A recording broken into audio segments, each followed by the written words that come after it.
Hello guys, my name is Nash. Welcome to Thursday Tales of Terror, TDT. Today's case is full of twists and turns, a story of manipulation and deception. Late September 1983 in Bucktown, Chicago, a 31-year-old Robert O. Dubain was shot and killed when entering the garage of the home he shared with his girlfriend, Catherine. Catherine had called him and told him she was having car troubles. As he was headed into the garage to drive his own car over to her place, a gunman shot him twice, once in the head and once in the neck. Who was this gunman and why did he shoot Robert?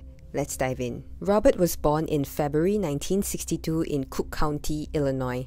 At the time of the incident, he ran a successful nightclub in Glenview, Illinois, which he co-owned with his girlfriend, Catherine. They had been dating for a few years, and Robert was also close to her brother, Andrew. The 31-year-old shared an apartment with Catherine in Bucktown, a neighborhood in Chicago, when the murder occurred. On September 25, 1993, a neighbor called the police to report after hearing gunshots. The police arrived to find Robert dead in the garage of his home. He was shot twice, in the head and neck. His car was missing and so was his wallet. Was this a robbery gone wrong? As the investigators looked into the death, they found the car abandoned in a nearby street, but that didn't contain any clues as to who Robert's killer was.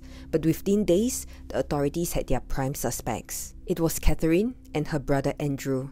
Let's take a look at their lives growing up. Andrew was born in South Korea in 1974. He has an elder sister who is 5 years older than him. They were born to a traditional family who immigrated to the US in 1976 and built a life in Chicago, Illinois. Andrew was only 2 years old and his sister was 7 years old when the family immigrated. The family's main source of income was a business that they had set up, a dry cleaning business. Like many immigrants, they did face difficulties when they moved to the US due to the language barriers, the differences in culture, and the way things work. But it wasn't for long before the family settled in comfortably. Catherine was a very fast learner. She was a very smart kid. She was able to pick up the English language really quickly, and because of that, she was able to help with translations when her parents had trouble understanding.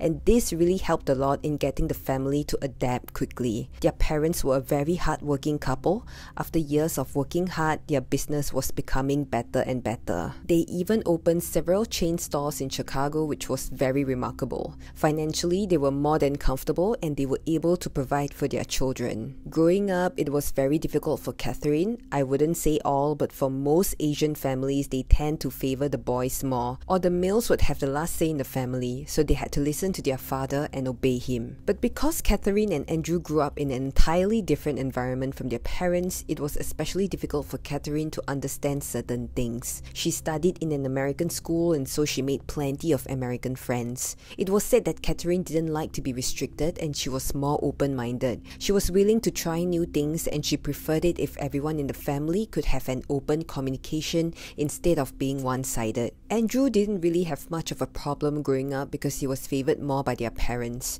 According to sources, Andrew was the prize. He was the one that everyone paid attention to, and Catherine was a second-class citizen compared to her brother. So she wasn't too happy about it and slowly got rebellious by living the life she wanted and not what her father expected of her. And needless to say, this caused a lot of conflicts within the family. When Catherine was around 14 or 15 years old, she started getting into relationships and wearing makeup, and this was difficult for the father to accept. He was against her wearing makeup, and as you may know, most Asian families tend to be more conservative.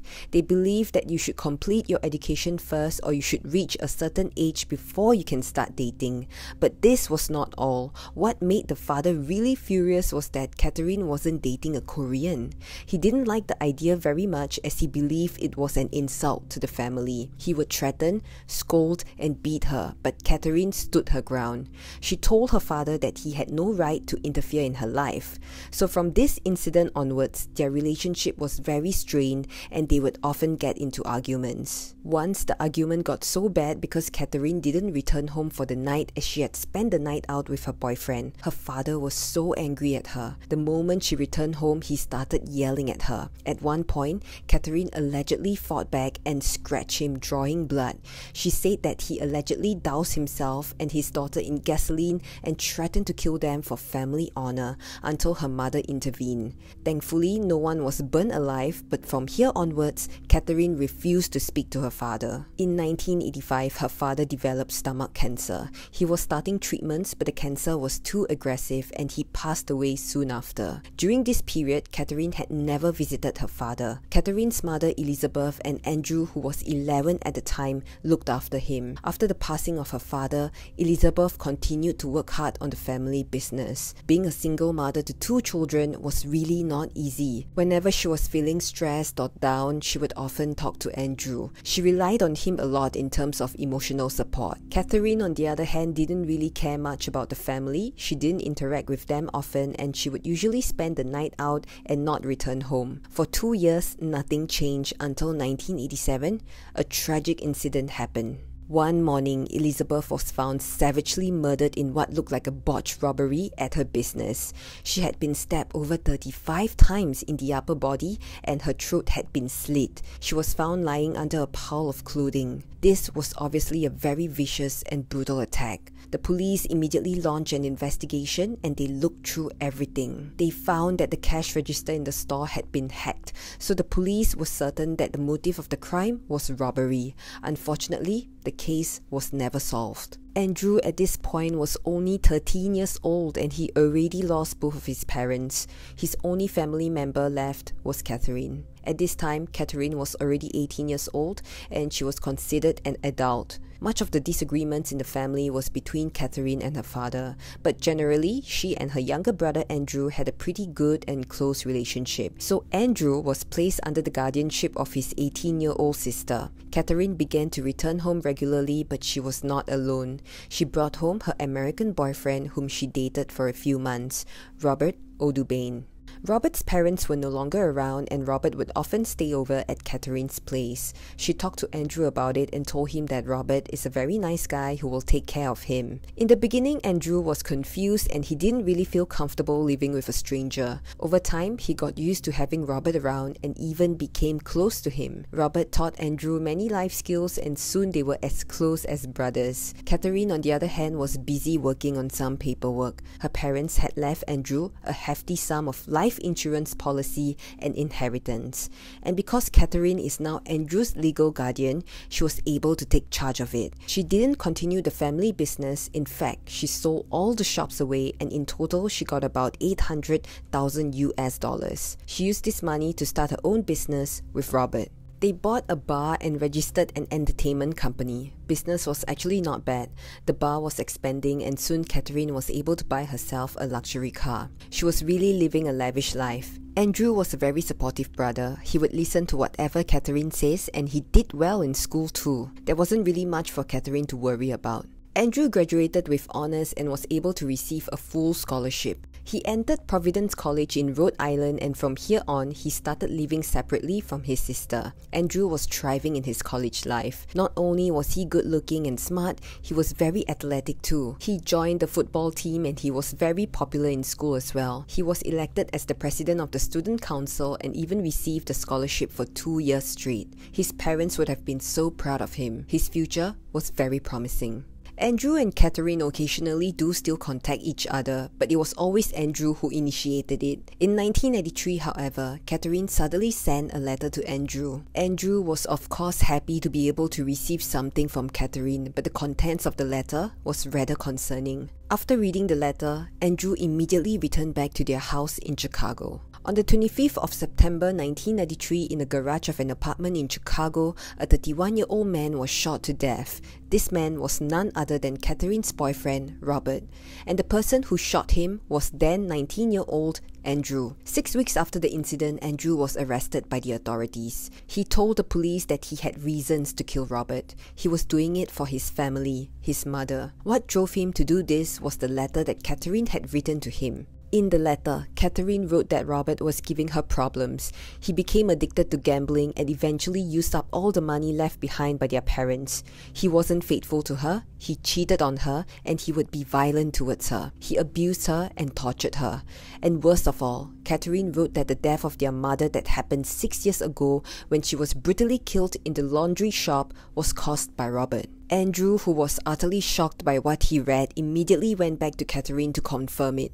He wanted them to go to the police and report about this matter, but Catherine refused. Her explanation was that during the time of their mother's incident, the police did investigate Robert, but because Catherine and him were in a relationship, she gave an alibi for Robert. If Andrew go to the police to report Robert as his mother's murderer, his sister would also be charged for giving false statement to the police.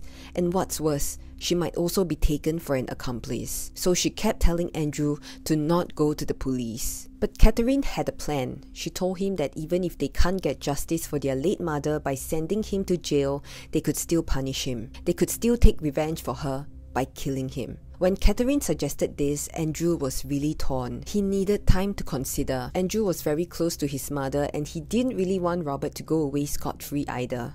But killing? As Andrew was still very unsure of what to do, Catherine kept persuading him. Catherine, who never made any calls to Andrew when he was away, actually called him 66 times in 2 weeks. She kept convincing him that it was for the family honor and their mother shouldn't have to die like this. Now that we know who the murderer is, we should do something about it. She was so persistent that eventually it got into Andrew's head and he decided to seek revenge. So on the 25th of September 1993, Andrew, who was in school, made up his mind. He signed out of campus and he told his roommate that he was going home that weekend to take care of some family business. He boarded the plane and returned to Chicago. Catherine was there waiting for him at the airport, and she handed him a paper bag. The paper bag contained a return ticket for the next day and a gun. It seemed like Catherine had it all planned out. She then sent Andrew to Robert's garage and told him that as soon as Robert shows up, you shoot him. And she also reminded him that this had to be done for their mother. After that, Catherine went to make a call to Robert. She told him that the car broke down and asked him to come over to check. While Robert was making his way down,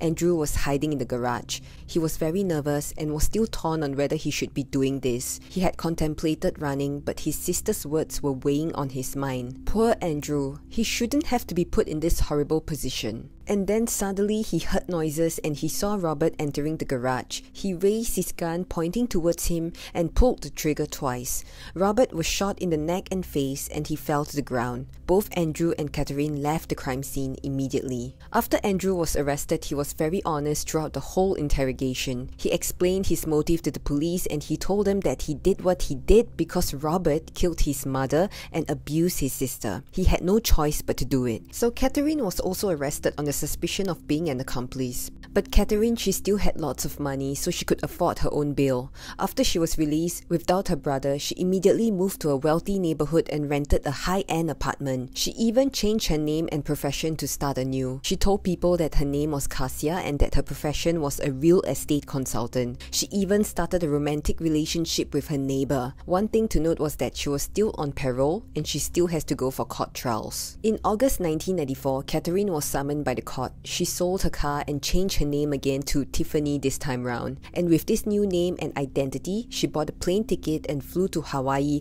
in order to avoid attending the trial. When she finally arrived in Hawaii, she rented a luxury apartment and she told people that she was a female entrepreneur. Not long after, again, she got into a romantic relationship. She even bought a BMW car for her boyfriend. Even though Catherine was not present for her court trial, it still proceeded as usual. The judge strongly believed that if Andrew didn't have such a sister, he wouldn't be where he is today, being charged in court. However, the court has to take into account that Andrew's actions were premeditated and that he had a choice to not do it. In the end, Andrew was found guilty and was sentenced to 100 years in prison. As for Catherine, even though she did not attend the trial, the court still found her to be guilty and warrant for her arrest. Her photos were made public in the media. Catherine, who was still in Hawaii, then started panicking. She started going on the run again. Not long after, someone reported her and she was arrested in Hawaii. She eventually admitted to her charge of instigating and abetting her brother to commit a crime and was sentenced to life imprisonment. Andrew had been hoping to meet her after she was arrested. He had a lot of questions and he wanted to ask his sister,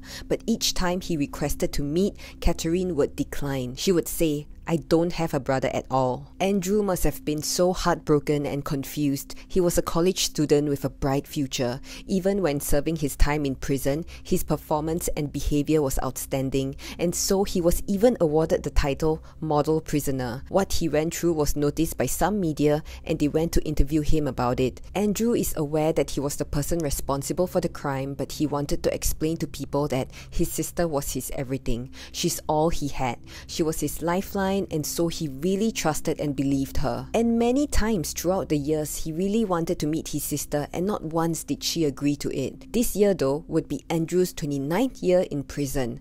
The 48-year-old will have to wait until 2034 to be eligible for parole, and by then he would be 60 years old. As for Catherine, I believe that her indifference towards her family started from a young age when she had different ideological values from her father. She wasn't there to take care of him when he was sick or when he died, and she rarely returned home when her mother was still alive. From her actions, I truly believe that she didn't really care much for her family, or maybe she just couldn't connect with them. She only started returning home after her mother passed away. Was it for her brother's sake? Or was it for the inheritance money? Seeing how she had ruined her brother's future and chose to bail only herself out, it goes to show that his life doesn't matter to her, which is very sad because she was everything to him.